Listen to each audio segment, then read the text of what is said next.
Welcome to the Basics of Data.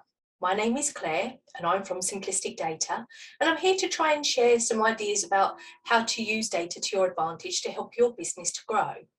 If you'd like to work with me personally, you can do. You can visit my website, which is www.simplisticdata.co.uk, and I'll put the link in the description of the video as well for you.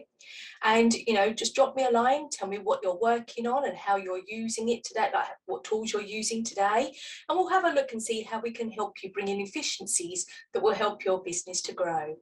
So anyway, now that's out of the way, let's crack on with the video. So today's video is, what are KPIs? I'm sure many of you have heard the term, but not everyone understands what they are and how to translate that into their business. So I thought I'd do a little video for you so that we can talk about it, and then hopefully at the end you'll know how to use them to your advantage. So KPI stands for Key Performance Indicators.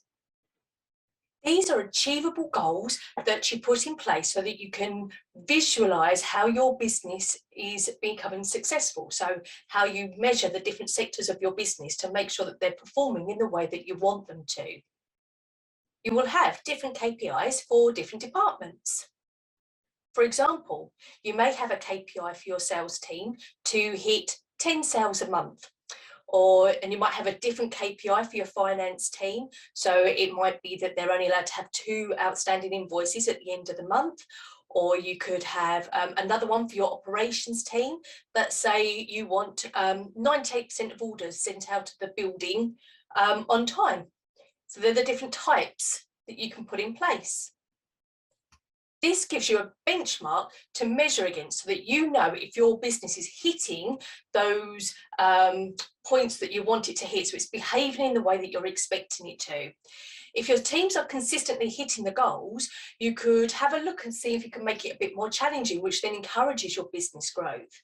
But if they're consistently failing, then you can investigate it to understand why that's happening and look to see what efficiencies you can put in place to actually give the teams a chance to be able to hit those targets that you want. So KPIs can either be qualitative. An example of this would be feedback from customers. For example, this could be based on positive or negative feedback. Not the score per se, but what customers are actually saying about the business and its services. KPIs can also be quantitative, which is where you would measure against something numeric. We want 10 sales per month. We want 99% positive feedback score on eBay. We want less than 5% error rate on the product that we create. So what is the best way to set KPIs? Well, the best way and the easiest way is to understand what it is that you want your business goals to be for the year. So how do you want your business to grow? What are your focal points? What sort of things what changes do you plan to make this year? So think about where you want your business to be in a year's time, and then understand how you can measure how close you're getting to those points.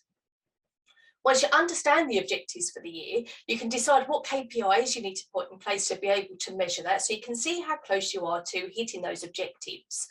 It's best to set them on a monthly basis, because then you can start to look at them on a regular basis, and you'll be able to see then any trends. So if there's a trend that shows that you're not going to hit that objective, you can then nip that in the bud quite early on and maybe put a plan in place to help you tweak it to get to that objective. So you can make sure you can take remedial action to get to your goal.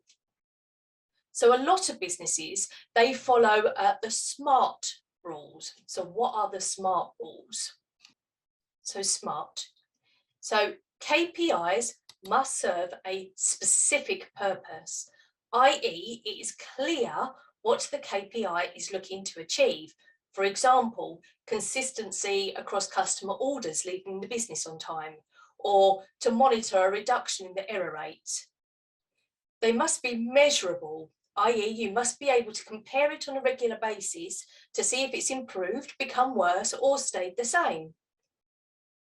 They need to be achievable, i.e. the team that is to help this KPI succeed must have everything they need to be able to obtain that at the level that you're striving for. Otherwise, there's no point to them whatsoever. They must be relevant to the success of the business, and they must be governed by time. So achievable in a specific time frame. You can also use your KPIs as a way to incentivize your staff. So let's say you want to achieve 10 sales per month. And currently your team can do 8, but 10 is definitely achievable because maybe you've just invested in a new marketing strategy, or maybe you've just released a new product. So 10 is definitely achievable. So what you could do is you could add an incentive to that. So you could say to your staff, you know, if you consistently hit at least 10 deals per month over the next quarter, so the next 3 months, then there'll be some sort of bonus in place. And remember that bonuses don't have to be monetary. People love having things like a half-day holiday, or being given a 2-hour lunch, or the company buying them lunch. Just it's something just to say thank you for achieving that target.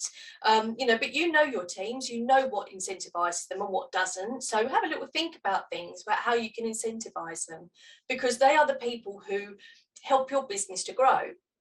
And I think it's a really good idea as well to get them involved in setting the KPIs. So you know what your goals are for the year, for how you want your business to change and how you want it to grow.